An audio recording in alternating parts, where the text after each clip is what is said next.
हाय दोस्तों, मैं Virat sir knowledge motivation blogs में आपका स्वागत है। टारगेट मैट्रिक बिहार बोर्ड परीक्षा जो भी इससे पहले पूरा संस्कृत किताब प्यूषम का प्रश्नोत्तर, पूरा संस्कृत व्याकरण का पार्ट बाय पार्ट वीडियो नहीं देखे हैं तो इस चैनल पर जाकर जरूर देख लें, क्योंकि मैट्रिक वर्ग 10वां का परीक्षा में सारा प्रश्न यहीं से पूछा जाता है। तो आज हम मैट्रिक 10वां का हिंदी गोधूली का पार्ट 2 विष के दांत कहानी का प्रश्नोत्तर करने वाले हैं, जिसके लेखक नलिन विलोचन शर्मा जी है, जो परीक्षा के दृष्टि से बहुत जरूरी है। तो समय न गवाते हुए, क्योंकि वक्त कम है, जितना दम है उतना लगा दो। कुछ लोगों को मैं जगाता हूँ और कुछ लोगों को आप जगा दो। तो ये रहा आज का सारा प्रश्न। चैप्टर का नाम है विष के दांत।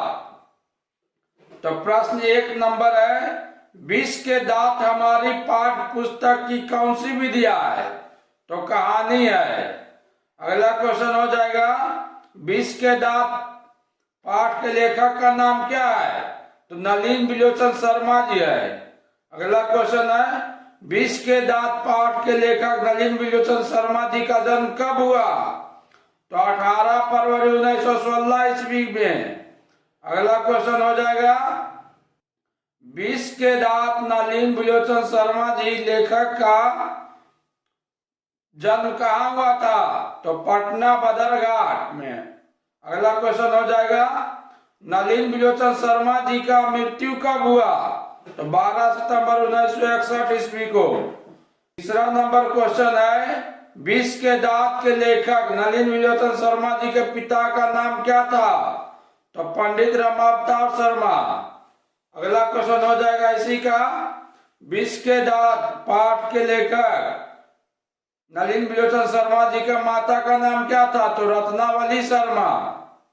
अगला क्वेश्चन होगा 4 नंबर, विष के दांत पाठ के लेखक नलिन विलोचन शर्मा जी के प्रमुख रचनाएं का नाम क्या है क्रमशः? तो दृष्टिकोण, साहित्य का इतिहास, दर्शन, मानदंड, प्रेमचंद जो कि उपन्यास है, संत परंपरा और साहित्य है। अगला क्वेश्चन है 5 नंबर, नलिन विलोचन शर्मा कब पटना विश्वविद्यालय के हिंदी विभाग के अध्यक्ष बने थे?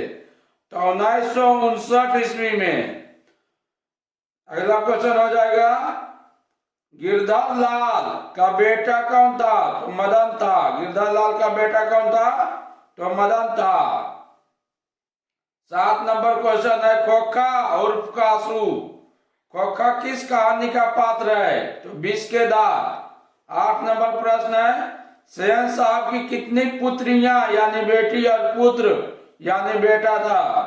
तो सेन साहब की 5 पुत्री थी और 1 बेटा था यानी पुत्र था, जिसका नाम खोखा था, पुत्र का।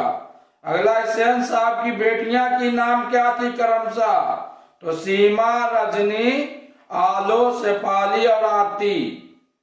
और बेटा का नाम क्या था? तो खोखा कासू, जो बहुत बिगड़ैल था। अगला क्वेश्चन है 10 नंबर, ना उम्मीद बुढ़ापे की आंखों की तारा कौन था? तो खोखा उर्फ कासू। क्वेश्चन नंबर 11 है, किसके अनुसार सेनों ने, यहाँ पर सेनों को ने कहा गया है, सेनों कहा गया है सेन साहब और उनकी पत्नी को। तो किसके अनुसार सेनों ने सिद्धांतों को भी बदल दिया? तो खोखा के अनुसार। क्वेश्चन इस तरह भी हो सकता है कि किसके लिए सेनों ने अपने घर के सिद्धांतों को बदल दिया? तो खोखा के लिए, क्योंकि खोखा बहुत बिगड़ाइल था, उठपटांग की हरकतें करते रहता था। क्वेश्चन नंबर 12 है, खोखा कासू के 2 दांत किसने तोड़ा? तो मदन ने। क्वेश्चन नंबर 13 है, सेन साहब की कार की कीमत कितनी थी? तो 7,500 यानी 7500। क्वेश्चन इसी से हो जाएगा, सेन साहब की कार किस रंग का था? तो काला रंग का था। क्वेश्चन नंबर 14 हो जाएगा, सेन साहब की आंखों का तारा कौन था? तो खोखा कासू। क्वेश्चन नंबर अगला है, 15 नंबर, मोटर कार को कोई खतरा किससे था? तो खोखा कासू से। अगला क्वेश्चन है 16 नंबर, महल और झोपड़ी वालों की लड़ाई में अक्सर महल वाले जीतते हैं, इस गद्यांश के लेखक कौन है? तो नलिन बिलोचन शर्मा। अगला क्वेश्चन है विष के दांत कहानी, क्वेश्चन नंबर 17 है, विष के दांत कहानी किस वर्ग के अनेक अंतर विरोधियों को उजागर करती है? तो निम्न वर्ग। अगला क्वेश्चन है क्वेश्चन नंबर 18, सेन साहब अपने बेटे खोखा को क्या बनाना चाहते थे? तो बिजनेसमैन यानी व्यापारी और इंजीनियर। अगला क्वेश्चन है 19 नंबर, नई मोटर कार की पिछली बत्ती का लाल शीशा किसने चकनाचूर किया था? तो इनके बेटा, जो बिगड़ा बेटा था खोखा कासू ने ही। अगला क्वेश्चन है 20 नंबर, किसके लिए घर में अलग नियम था, दूसरी तरह की शिक्षा थी? तो बेटियों के लिए, जो 5 बेटी थी उनके लिए। क्वेश्चन नंबर 21 है, गिरधर लाल सेन साहब की फैक्ट्री में क्या काम करते थे? तो किराने का काम करते थे।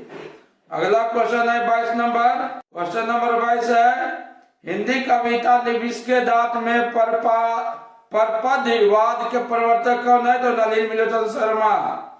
क्वेश्चन नंबर 23 है, खोखा कासू मदन के साथ किस खेल में शरीक होना चाहता था? तो लट्टू के खेल में, यानी लट्टू नचाना चाहता था। अगला क्वेश्चन है 24 नंबर, किनकी लड़कियां ताजी और तमीज की जीती जागती मूरत है? किनकी लड़कियां ताजी और तमीज की जीती जाती मूरत है? तो सेन साहब की 5 लड़कियां जो थी ताजी और तमीज की जीती जागती मूरत थी।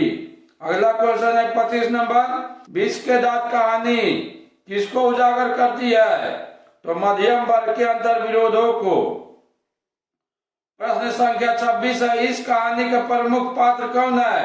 तो खोखा। इसी तरह क्वेश्चन हो जाएगा, इस कहानी यानी विष के दांत कहानी के नायक कौन है? नायक यानी हीरो, तो मदन।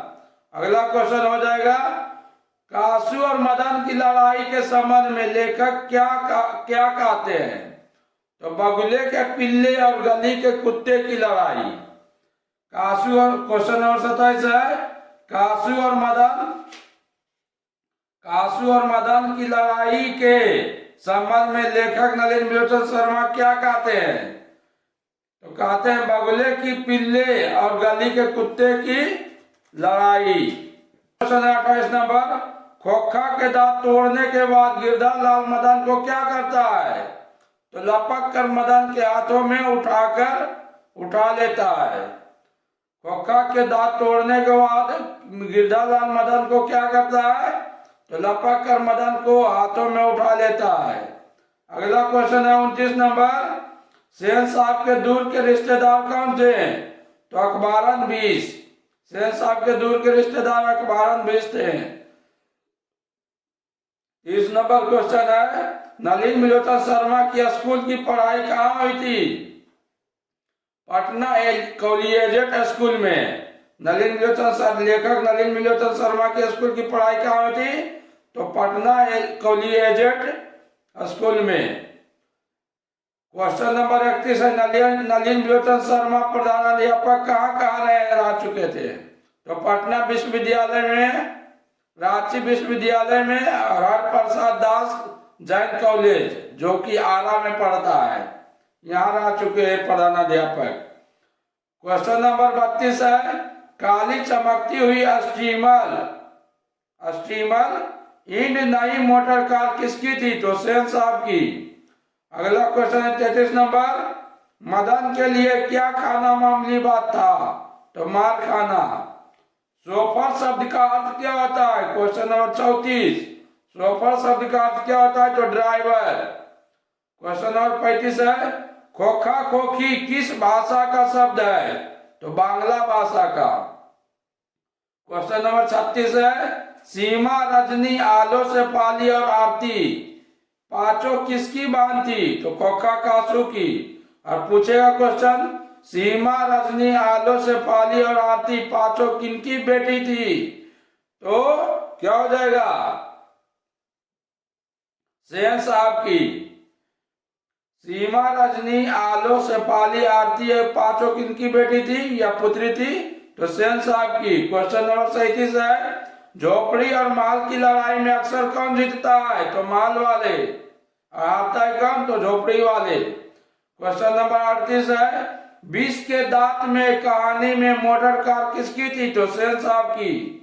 क्वेश्चन नंबर 39 है, मदन खोखा कासू का कितना दांत तोड़ा? तो 2 दांत तोड़ा। Most VVI question.